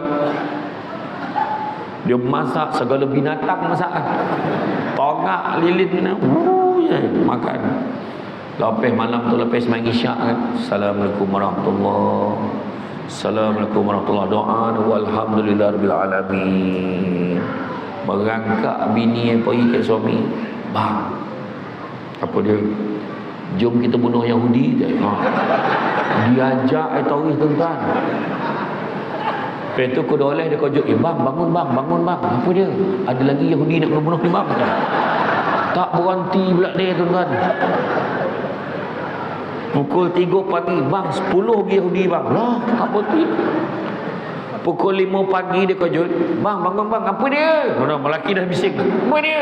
Subuh. Oh, ingat apa tadi? Suami pun bangun, mandi, ambil wuduk, duduk ke ujung katil sementara tunggu subuh. Subuh kan awal sekarang ni, tapi 5 suku dah siap. Subuh 5.55 kan, duduk. Bini yang rapat ke katil tu, bang, macam sompek lagi bang. Kau ni nak bunuh Yahudi ke nak bunuh Dan? Dah kata semua tu. Tapi tu tak ada dalam hukum tau. Ni kena beritahu. Dia cakap, saya malas buat cerita ni tuan-tuan. Tengok kejap lagi, tengok ustaz balik, ustaz nak bunuh Yahudi tu, dah malas cakap. Nah, macam tu lah tuan. Layan suami ya, layan suami. Jangan biarkan. Sebab benda ni sebenarnya kita nampak benda tak ada apa-apa, tapi benda tu menyebabkan suami dia cari lain. Saya dulu kerja majlis. Saya kerja majlis dulu. Kita jaga PBT ni dengan kuasa polis. Kita serbu rumah-rumah urut tuan-tuan. Semua suami orang bukan kerja tak bagus tuan-tuan, kerja bagus. Nampak dia punya karier bagus, dapat isteri, keluarga, elok, tak ada masalah. Tapi cari benda lain. Apa sebab? Jago. Layan tuan-tuan. Pakai pakaian yang terbaik. Tahu? Contoh, hari Khamis pakai baju ikut bentuk badan. Walau berapa pun dah bentuk. Berdiri depan pintu macam ni. Suami naik motor terlajak sampai ke parit. Salah rumah pun dia tu. Hari Jumaat Hari Jumaat pakai bikini, lepas tu kain batik ikat topi. Hari Sabtu pakai jaring. Kan. Contoh hari ni hari apa? Sabtu. Dia bincang dengan hari ni hari apa? Sabtu. Tak boleh lambik ni, malam ni jaring ni. Dia dah tahu dah. Tentulah. Kan. Kemudian seterusnya, jadi suami yang rajin. Kemudian banyakkan sujud kembali pada Allah. Ajak suami. Salah satu nak memelihara rumah tangga, bangun malam, solat malam, qiyamul lail. Tak boleh buat sehari sekali, buat seminggu sekali. Tak dapat seminggu sekali, sebulan sekali. Tak dapat sebulan sekali, setahun sekali. Tak dapat setahun sekali, 10 tahun sekali. Tak boleh seumur hidup sekali. Kau tak boleh juga cari tali gantung diri, mampu lebih baik. Payah bona. Tuan-tuan. Berlaku ya di Seremban 2. Di Seremban 2, suami isteri ni dia memang selalu semayang malam, bangun malam. Suami siap pesan dengan isteri dia, rumah teres tengah, bukan rumah corner lot tau, rumah tengah. Dia pesan dengan isteri dia, kalau kita semayang ke apa-apa, kalau kau nampak apa-apa tu makhluk Allah tu, buat tak tahu ya. Dia pun semayang. Ada satu malam dia semayang, rumah dia grill pun tak ada. Malam tu ada pencuri pecah masuk rumah masa dia tengah semayang. Dia semayang, berdoa pada Allah semua. Dia masuk, budak ni dah masuk dalam bilik, jumpa rantai, jumpa duit, jumpa cincin, gelang, habis dia macam ni. Dia ambil, Allah lindungi rumah dia ni, tuan-tuan. Dia keluar, budak ni keluar, tak jumpa pintu keluar. Dinding ni semua. Sudah apa budak tu buat? Dia join semayang sama. Dia pergi belakang, Allahu Akbar. Yang bini, bini lelaki aku dah pesan, buat tak tahu. Dia bagi salam tak peranjat lelaki tu. Dia kata menangis budak tu. Dia beritahu lah, saya minta maaf pakcik, saya minta maaf, saya tadi dah curi barang. Dia dah letak balik dah. Dia kata saya tak jumpa pintu keluar. Apa dia kata? Masya Allah, kenapa kamu mencuri? Mak saya sakit, saya tak tahu macam mana cara lagi dah. Saya nak apa tu, saya mencuri, saya minta maaf pakcik. Tak apalah, ni pakcik bagi RM100, kamu pergi beli ubat untuk mak kamu. Tapi satu je, jangan buat lagi. Kalau ada duit bayar, kalau tak ada bayar pun pakcik halalkan. Tapi jangan buat lagi. Ya pakcik, saya janji dia. Allah lindungi. Kisah benar ni, bukan cerita buat-buat ni. Ya? Jaga. Kemudian sentiasa bersedekah. Kemudian suami perlu ada sifat ghirrah. Suami mesti ada sifat cemburu.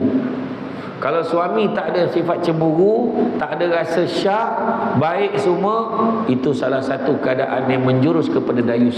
Contoh, dia boleh biar je isteri pakai seksi, dia tak rasa apa. Itu dayus tuan. Boleh biar anak isteri keluar rumah dengan keadaan yang berpegang tangan dengan lelaki yang belum boleh kahwin lagi.